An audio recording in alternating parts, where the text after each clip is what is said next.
आज हम लोग पढ़ेंगे द पेनिनसुलर प्लेट्यू। पेनिनसुलर का मतलब क्या हो गया? वो लैंड एरिया जो अपने 3 साइड से वाटर बॉडी से बाउंडेड है, तो उसको हम लोग पेनिनसुलर एरिया कहते हैं। तो हम लोग आज पेनिनसुलर प्लेट्यू के बारे में पढ़ेंगे, क्योंकि इस रीजन में प्लेट्यू डोमिनेट है, इसलिए हम लोग इसे पेनिनसुलर प्लेट्यू कहेंगे। ठीक है, तो इसके बारे में हम लोग पढ़ते हैं। NCERT class 9। The peninsular plateau is a tableland composed of the old crystalline, igneous and metamorphic rocks। तो यह कह रहा है कि पेनिनसुलर प्लेट्यू क्या है? टेबल लैंड है। टेबल लैंड का मतलब हुआ कि मान लेते हैं कि ये एक लैंड है, ठीक है, ये लैंड है, ये पूरा जो है लैंड है, और अचानक से क्या हुआ, टेक्टोनिक रीजन से ये ऊपर आ गया, इस तरह से हो गया। तो ये एक ऊंचा हो गया, एक फ्लैट टाइप का सरफेस हो गया, और ये दोनों अपने बाकी दोनों साइड या चारों साइड के सरफेस से थोड़ा ऊपर हो गया, ऊंचा उठ गया। तो ये हो गया हमारा प्लेट्यू, मतलब टेबल लैंड हो गया। इसका मतलब हुआ टेबल लैंड, फ्लैट, सपाट और उठा हुआ रिलीफ फीचर। अब देखिए, हम लोग देखते हैं। It was formed due to the breaking and drifting of the Gondwana land. और हम लोग जानते हैं कि इंडिया जो है पहले कौन सा लैंड का पार्ट था? गोंडवाना लैंड का पार्ट था। तो कह रहा है कि ये प्लेट्यू जो बना है, जिस पेनिनसुलर प्लेट्यू के बारे में हम लोग देख रहे हैं, ये बना है गोंडवाना लैंड के ब्रेकिंग और ड्रिफ्टिंग से। ड्रिफ्टिंग मतलब हो गया वो जो अफ्रीकन प्लेट से जब वो टूट के इस तरफ आ रहा था, तो यह हुआ कंटिनेंटल ड्रिफ्ट। ठीक है, तो वो जो उधर से इधर आया, फिर यूरेशियन प्लेट में टकराया, फिर यहाँ जो ब्रेक हुआ, जो फॉल्ट बना, जो फोल्ड हुआ, उसके कारण जो प्लेट्यू और वॉल्केनिक इरप्शन हुआ, उसके कारण जो एक प्लेट्यू बना, उसको हम लोग कहते हैं पेनिनसुलर प्लेट्यू। तो इसके कारण ये गोंडवाना लैंड का जो पार्ट है, तो ये वर्ल्ड के ओल्डेस्ट लैंड मास में से एक हमारा ये पेनिनसुलर प्लेट्यू भी है। The plateau has broad and shallow valleys and rounded hills। तो ये प्लेट्यू कैसा है? एक ब्रॉड, चौड़ा सा है, और इसका वैलीज कैसा है? सैलो है, और हिल्स कैसा है? राउंडेड है। फोटो में दिख रहा होगा। सैलो वैलीज का मतलब हो गया कि जब नदियाँ मैच्योर हो जाती है, तो जब नदी यंग रहती है, तो वो एक किसी हिल्स को या प्लेट्यू को जो वो काटती है, इरोड जो करती है, वो अपना रास्ता बनाती है, वो वी शेप्ड में इस तरह से बनाती है। लेकिन जब वो मैच्योर हो जाती है, उसका फ्लो जो है वो कम हो जाता है, उसका करंट जो है कम हो जाता है, तो इस तरह का यू शेप्ड का जो है, इस तरह का देखिए, ये है ना यू शेप्ड का वैली। मतलब पहले जब यंग रहती है तो वो अपनी डेप्थ बनाती है, लेकिन जब वो मैच्योर हो जाती है, उसका फ्लो कम हो जाता है, तो वो अपना विड्थ बढ़ाने लगती है, इस तरह से ये हो जाता है, यू शेप्ड हो गया। ठीक है, तो इसी तरह का वैली आपको इस प्लेट्यू में दिखेगा। और हिल्स क्या है? राउंडेड है। माउंटेन और हिल्स के बीच यही डिफरेंस है कि हिल्स जो है वो कम हाइट का 1000 मीटर एवरेज तक का होता है, और माउंटेन जो है वो मोर देन 1000, मतलब कि 2000, 3000, 5000 भी होता है, 8000 भी होता है। ठीक है, और माउंटेन का क्या होता है कि ऊपर पीक जो होता है वो थोड़ा कोनिकल टाइप का होता है, और ये हिल्स का जो पीक है वो फ्लैट और राउंडेड टाइप का होता है। ठीक है, this plateau consist of 2 broad divisions. अब इस प्लेट्यू को भी हम लोग अब देखते आ रहे हैं शुरू से कि हम लोग माउंटेन रीजन को भी डिवाइड किए, उसके बाद अब हम लोग नॉर्दर्न प्लेन को भी डिवाइड किए, तो उसी तरह हम लोग आज प्लेट्यू को भी डिवाइड कर रहे हैं। एक हो गया द सेंट्रल हाईलैंड, दूसरा हो गया डेक्कन प्लेट्यू। ठीक है, तो ये देखिए सेंट्रल हाईलैंड क्या हुआ, डेक्कन प्लेट्यू क्या हुआ, ये बुक ये भी देखिए हमें बताएगा। The part of the peninsular plateau lying to the north of the Narmada river covering a major area of the Malwa plateau is known as the central highland. तो पहले हम लोग नर्मदा रिवर देखते हैं कहाँ है। ये रहा आपका नर्मदा रिवर, ये आपको दिख रहा होगा नर्मदा रिवर। क्या बोला गया? इसके नॉर्थ में, तो इसके नॉर्थ में जो मालवा प्लेट्यू का मेजर पार्ट है, ये कह रहा है कि यही है आपका सेंट्रल हाईलैंड रीजन है। ठीक है, the Vindhyan range is bounded by the Satpura range on the south and the Aravallis on the north waste. तो विंध्यन रेंज जो है इस प्लेट्यू का, जो ये विंध्या रेंज आपको दिख रहा होगा, यहीं पे माउंटेनस रीजन है, ये हिली रीजन है। ये कह रहा है कि ये बाउंडेड है अपने साउथ में सतपुड़ा से, क्योंकि ये देखिए सतपुड़ा रेंज भी इधर जाके इसको घेर रही है, तो ये बाउंडेड हो गया साउथ में। और कह रहा Aravali on the north west, और इस प्लेट्यू को नॉर्थ वेस्ट मतलब नॉर्थ ऊपर, वेस्ट मतलब इस साइड, ये अरावली रेंज हो गया। देखिए ऊपर और वेस्ट साइड में इधर से कौन बाउंड किए हुए इस प्लेट्यू को, अरावली किए हुए। ये देखिए अरावली रेंज है, ये राजस्थान के बॉर्डर पे। The further westward extension gradually merges with the sandy and rocky desert of Rajasthan. उसके बाद यही थोड़ा सा और एक्सटेंड हो जाता है, तो इधर तो रेगिस्तान आ गया, इससे भी ये मिल जाता है आगे जाके थोड़ा वेस्ट में जाके। The flow of the rivers draining this region namely the Chambal Sindh Betwa Ken from south west to north east. और इस रीजन में मतलब सेंट्रल हाईलैंड में, ठीक है, तो देखिए कह रहा है कि the flow of the rivers draining, इस रीजन को कौन ड्रेनेज सिस्टम कौन कौन नदी का बना हुआ है, चंबल सिंध बेतवा केन। तो देखिए यहाँ मैप है, ये आपका चंबल हो गया, यहाँ पे देखिए ये चंबल हो गया, ये सिंध हो गया, ये बेतवा हो गया, ठीक है। ये देखिए साउथ वेस्ट किधर से आ रहा है, इस साइड हो गया वेस्ट, और नीचे से जा रहा है तो ये साउथ वेस्ट। देखिए ये देखिए चंबल हो गया, और ये भी देखिए साउथ से जा रहा है, सिंध हो गया, और ये हो गया बेतवा। ये सब जाके किस नदी में मिल रही है, ये सब जाके मिल जाएगी यमुना में, और यमुना मिल जाएगी प्रयागराज में जाके गंगा से, ठीक है। The central highland are wider in the west but narrower in the east. कह रहा है सेंट्रल हाईलैंड जो है ये वेस्ट में वाइडर है, ज़्यादा चौड़ा है, और ईस्ट में क्या है, ये नैरोअर जाके पतला हो जाता है। ये देखिए ये सेंट्रल हाईलैंड वेस्ट में कितना चौड़ा लग रहा है, इतना है, और ये देखिए जैसे जैसे ईस्ट की तरफ आ रही है पतला ऐसे हो गया, नैरो हो गया, ठीक है। The eastward extension of this plateaus are locally known as Bundelkhand and Baghelkhand. The Chota Nagpur plateau marks the further eastward extension drained by the Damodar river. तो अब कहा जा रहा है किसका ईस्टवार्ड,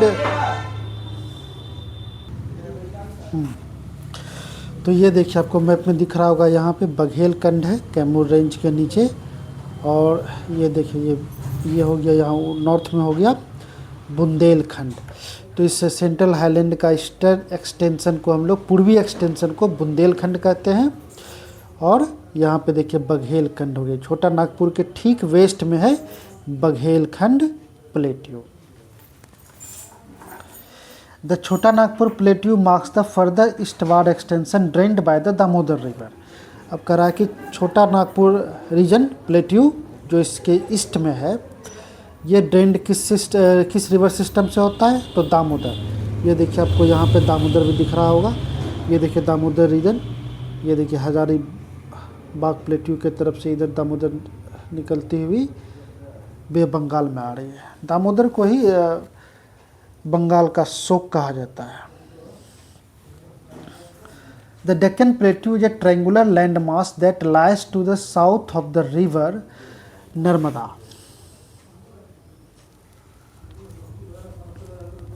the Satpura range flanks its broad base in the north. अब Deccan plateau का बात हो रहा है, नर्मदा के नॉर्थ में क्या है, सेंट्रल हाईलैंड है, ठीक है। सेंट्रल हाईलैंड के ईस्ट में ही है बुंदेलखंड है, बघेलखंड है, और छोटा नागपुर प्लेट्यू है।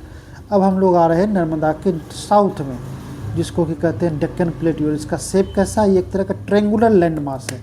ये देखिए यही डेक्कन प्लेट्यू, ये एक तरह का, अगर इस तरह से आप अगर लाइन बनाए तो ये आपको ट्रायंगल शेप बन जाएगा, इसलिए इसको कहते हैं triangular land mass. The Satpura range flanks its broad base in the north. इसके नॉर्थ के साइड में कौन है, सतपुरा रेंज है। ये देखिए सतपुरा रेंज हो गया, सतपुरा और विंध्या के बीच में ही नर्मदा है, ठीक है। तो ये देखिए सतपुरा के साउथ से डेक्कन प्लेट्यू हो गया। While the Mahadev Kaimur hills and Maikal range from its eastern extension. और इसके ईस्ट में कौन कौन सा हिल है, महादेव कैमूर है। ये देखिए यहाँ पर आपको महादेव भी दिख जाएगा, कैमूर भी दिख जाएगा। इस साइड हो गया यहाँ पे महादेव कैमूर, ठीक है। महादेव, यहाँ पे गढ़वाल हिल भी है, और इधर देखिए मैकाल रेंज भी है, ठीक है। अब locate these hills and ranges in the physical map of India, तो मैं तो साथ में लोकेट करते हुए जा ही रहा हूँ। The Deccan plateau is higher in the west and slopes gently eastwards. Deccan plateau जो है वो वेस्ट में इसका स्लोप जो है हाईएस्ट है, और जैसे ही ये ईस्ट की तरफ जाता है इसका स्लोप क्या होता है, धीरे धीरे स्लोप बनते जाता है। मतलब इसका हाइट जो है वेस्ट में ज़्यादा है और ईस्टवार्ड डायरेक्शन में आते आते इसका स्लोप बनने लगता है, मतलब इसका हाइट धीरे धीरे कम होने लगता है। ठीक है। An extension of the plateau is also visible in the north east, और आपको ये डेक्कन प्लेट्यू का ही एक्सटेंशन आपको नॉर्थ ईस्ट में भी देखने के लिए मिलेगा। लोकली नोन एज मेघालय, जिसको हम लोग मेघालय कहते हैं, और मेघालय के ही ईस्ट में जो है करबी अंगलोंग प्लेट्यू भी है, नॉर्थ चाचर हिल्स है, ये सब उधर ही है, मेघालय के ईस्ट में है, मेघालय के पास में है। It is separated by fault from the Chota Nagpur plateau. 3 prominent hill ranges from the west to east are the Garo, Khasi and Jaintia. पिछले क्लास में हम बताए थे कि मेघालय प्लेट्यू जो है कैसे बना है। यही डेक्कन प्लेट्यू के ही पूर्वी एक्सटेंशन जो है ये कौन सा है, छोटा नागपुर प्लेट्यू है, और ये सब एक ही प्लेट्यू था मेघालय तक। किसी कारणवश मतलब कि टेक्टोनिक रीजन की वजह से क्या हुआ कि यहाँ पे फॉल्ट हो गया, और ये जो बांग्लादेश वाला जो रीजन है वहाँ पे इस तरह से धंस गया। ठीक है। तो जनरली क्या होता है कि ऊपर नीचे डायरेक्ट कहीं पे से ऊपर हो गया, कहीं पे नीचे हो गया, तो यहाँ पे सिर्फ धंस गया और यहाँ पे इस तरह यू शेप्ड का एक गड्ढा बन गया। फिर जो है तिस्ता रिवर गंगा इधर ने इधर डिपोजिशन किया, फिर ये बराबर हो गया, तो एक तरह से ये दोनों डिफरेंस हो गया। ये पिछले क्लास में मैंने बताया हुआ है। The western Ghats and the eastern Ghats mark the western and eastern edges of Deccan plateau. इसका वेस्टर्न एज पे और ये वेस्टर्न कोस्ट के ठीक पैरेलल में कौन है, वेस्टर्न घाट है, और इधर ये क्या हो गया, ईस्टर्न घाट हो गया। Western Ghat lie parallel to the, they are continuous and can be pass through passes only. अब है क्या, वेस्टर्न घाट ये काफ़ी कंटिन्यूस है। ठीक है, मतलब पूरा एकदम ऊंचा ऐसा हिल टाइप का इधर बना हुआ है। कैसे बना हुआ है बताए थे कि यहाँ पे ढेर सारा वोल्केनिक इरप्शन इसी वेस्टर्न कोस्ट पे ही हुआ है, इसलिए यहाँ इस तरफ जो है ज़्यादा हाइट है, और जैसे हम लोग ईस्ट की तरफ आते हैं हाइट कम होते गया है। तो अब ये तो कोस्ट एरिया है समुद्र के किनारे, तो इधर से हम फिर इधर आए कैसे, तो इसको इधर से मतलब वेस्टर्न कोस्ट से डेक्कन प्लेट्यू जाने का, इस वेस्टर्न घाट को पास करके जाने के लिए कुछ पासेस बने हुए हैं, वही पासेस के थ्रू रास्ता बना हुआ है। जैसे थाल पास मतलब हो गया कि बीच से एक छोटा संकरा सा रास्ता बना रहता है। थाल, भोर, पाल घाट, मैं आपको ये अभी मैप पे दिखा देता हूँ। ये देखिए, ये मैप हो गया। कसारा घाट भी कर सकते हैं या फिर थाल घाट पास, यहाँ पे देखिए महाराष्ट्र में है, एकदम वेस्टर्न घाट पे ही है। इसी पास से आप डेक्कन प्लेट्यू में एंटर करेंगे। मल्लेश्वर घाट पास है, बोहोर घाट पास है, कुंभरती घाट पास है, यहाँ सब ये देखिए महाराष्ट्र में ही है। ठीक है, और ये देखिए चोरला घाट पास भी यहाँ पे है, गोवा और महाराष्ट्र के बॉर्डर पे है।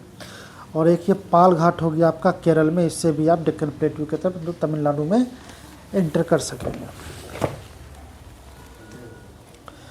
There average elevation, western Ghat are higher than the eastern Ghat, ये पहले ही पढ़ लिए। The average elevation is 900 to 1600 metres as against 600 metres of the eastern Ghat. तो वेस्टर्न घाट ठीक है ज़्यादा हायर है ईस्टर्न घाट से, लेकिन उसका एलिवेशन का रेंज क्या है, तो 900 से 1600 मीटर का है। 1600 मीटर तक मैक्सिमम हाइट आपको इधर मिल जाएगा, लेकिन ईस्टर्न घाट का मैक्सिमम क्या होगा, 600 मीटर ही जाएगा। तो एक डिफरेंस आपको पता चलिए कितना डिफरेंस है, लगभग 1000 का डिफरेंस है। The eastern Ghats stretch from the Mahanadi valley to the Nilgiris in the south. ठीक है, तो ईस्टर्न घाट कहाँ से, इसका स्ट्रेच जो ये रीजन कहाँ से कहाँ है, महानदी वैली से साउथ के नीलगिरी तक। यहाँ पे देखिए, यहाँ पे नीलगिरी है और महानदी यहाँ पे है। तो ये देखिए यहाँ से लेके महानदी उड़ीसा के पास, ये देखिए यहाँ से लेके ऐसे करके ये क्या हो गया, ईस्टर्न घाट हो गया। The eastern Ghats are discontinuous and irregular and dissected by rivers draining into the bay of Bengal. तो हम लोग वेस्टर्न घाट के बारे में पढ़े थे कि ये कंटिन्यूअस है, लेकिन ईस्टर्न घाट क्या डिसकंटिन्यूअस है, इसलिए इधर पासेस का कोई ज़रूरत नहीं है, आराम से इन आउट हो सकता है और करते भी हैं। आराम से रास्ता बना हुआ है, बहुत सारा ढेर सारा इसको बाइसेक्ट किए हुए हैं। ये बहुत सारी नदियाँ भी, गोदावरी, कावेरी और ये कृष्णा वगैरह। The western Ghats cause orographic rain by facing the rain bearing moist winds to rise along the western slopes of the Ghats. The western Ghats are known by different local names. Western Ghat का अलग अलग बहुत सारा नाम भी है। The height of the western Ghats progressively increases from north to south. The highest peaks include the Anaimudi. अब यहाँ पे देखिए, ठीक है हाइट ज़्यादा है वेस्टर्न कोस्ट का, लेकिन वेस्ट से हम लोग अगर वेस्टर्न घाट में सिर्फ अगर हम लोग किधर से किधर आएंगे, नॉर्थ से साउथ की तरफ आते जाएंगे, तो ये पहाड़ का हाइट जो है वेस्टर्न घाट का हाइट भी बढ़ते जाएगा। ठीक है, द हाईएस्ट पीक। अब देखें इस हाइट के कन्फ्यूजन को समझिए। जब वेस्ट टू ईस्ट का बात हो तो वेस्टर्न घाट वेस्ट में ज़्यादा हाइट है, ईस्टर्न घाट में कम है। वेस्टर्न घाट का हाइट 1600 मीटर तक जा सकता है और इसका 600 मीटर तक जाता है। ठीक है, लेकिन अगर हम नॉर्थ के साउथ तरफ आएंगे तो वेस्टर्न घाट का हाइट और बढ़ते जाएगा। वेस्टर्न घाट के साउथ से ईस्ट की तरफ जाएंगे तो हाइट कम होगा, नॉर्थ से साउथ की तरफ आएंगे तो हाइट बढ़ते जाएगा। साउथ में ही आपका एक अनाईमुडी हिल्स है जो 2695 मीटर जिसका हाइट है। दोदा बेट्टा जिसका कि 2637 मीटर है, ये भी इधर ही है। महेंद्रीगढ़ भी 1500 मीटर का है, highest peak in the eastern Ghats. Shevaroy hills and the Javadi hills are located to the south east of the eastern Ghats. Locate the famous hill station Udagamandalam popularly known as Ooty and Kodaikanal, ये सब आपका इधर ही है। ठीक है, देखिए आपको सेवरा हिल्स भी दिखेगा, नीलगिरी हिल्स यहाँ पे है, अनाईमलाई हिल्स यहाँ पे, अनाईमुडी देखिए 2695 यहाँ पे है, कार्डामम हिल्स यहाँ केरल की तरफ साउथ में है। ठीक है, जवाड़ हिल्स है। उसके बाद और देखिए क्या क्या है इधर, ये देखिए भीमा नदी हो गया, नागार्जुन सागर हो गया, कृष्णा नदी यहाँ पे आ रही है। ठीक है, कावेरी नदी देखिए यहाँ पे है, पालघाट गैप यहाँ पे देखिए अभी आपको देखे थे। दोदा बेट्टा 2637 हाईएस्ट पीक, ये भी यहाँ पे है। तो ये पता चल रहा है ना कि ईस्ट में देखिए कोई है इतना हाईएस्ट कोई हिल नहीं है, लेकिन साउथ में मतलब नॉर्थ से साउथ में जब आते हैं तो हाइट बढ़ जाता है। One of the distinct features of the peninsular plateau is the black soil area known as Deccan trap. This is of volcanic origin, hence the rocks are igneous. अब यहाँ पे वोल्केनिक इरप्शन ज़्यादा हुआ है, लावा ज़्यादा निकला है, तो इसलिए इधर का सॉइल कैसा है, ब्लैक सॉइल है। ठीक है, मैग्मा के कारण। These rocks have denuded over time and are responsible for the formation of black soil. अब हम लोग जानते हैं कि जब वॉल्केनिक इरप्शन होता है, ज्वालामुखी विस्फोट होता है, तो अंदर से जो मैग्मा पिघला हुआ निकलता है ऊपर, जो लावा बन जाता है और जिसको लावा कहते हैं, और जब ये सरफेस पे ठंडा होता है तो ये एक स्टोन बन जाता है, रॉक बन जाता है, जिसको हम लोग बेसाल्ट रॉक कहते हैं। ठीक है, तो ये बेसाल्ट रॉक का कलर कैसा होता है, ब्लैक होता है। तो यही धीरे धीरे वेदरिंग से, इरोजन से सॉइल ब्लैक सॉइल बनता है। The Aravali hills lie on the western and north western margins of the peninsular plateau, तो देख ही चुके हैं। These are highly eroded hills and are found in broken hills. They extend from Gujarat to Delhi in south west to north east. Aravali hills के बारे में कहा जा रहा है यहाँ पे कि ये काफ़ी हाईली इरोडेड हिल्स है, सबसे पुराना हिल्स है, और इतना वेदरिंग, इतना इरोजन हुआ है कि अब उसका हाइट बहुत ही कम हो गया। एक समय होगा हज़ारों साल पहले जब उसका हाइट माउंट एवरेस्ट के तरह ही बहुत हाई होगा, लेकिन जब उसका हाइट बढ़ना, जब उसका एलिवेशन स्टॉप हो गया, उसके बाद वेदरिंग स्टार्ट हो गया, इरोजन स्टार्ट हो गया, जिसकी वजह से धीरे धीरे हज़ारों साल में उसका हाइट काफ़ी कम हो गया। तो बहुत जगह छोटा छोटा भी हो गया है, जहाँ ज़्यादा हो गया वहाँ उसका हाइट बहुत कम है। बहुत छोटी पहाड़ी मिलेगी हम लोग को देखने के लिए। तो ये गुजरात से लेकर दिल्ली तक इसका है, अरावली हिल्स का रेंज फैला हुआ। तो अब हम लोग अगले क्लास में इंडियन डेजर्ट करके इस चैप्टर को कंप्लीट कर देंगे। Thank you.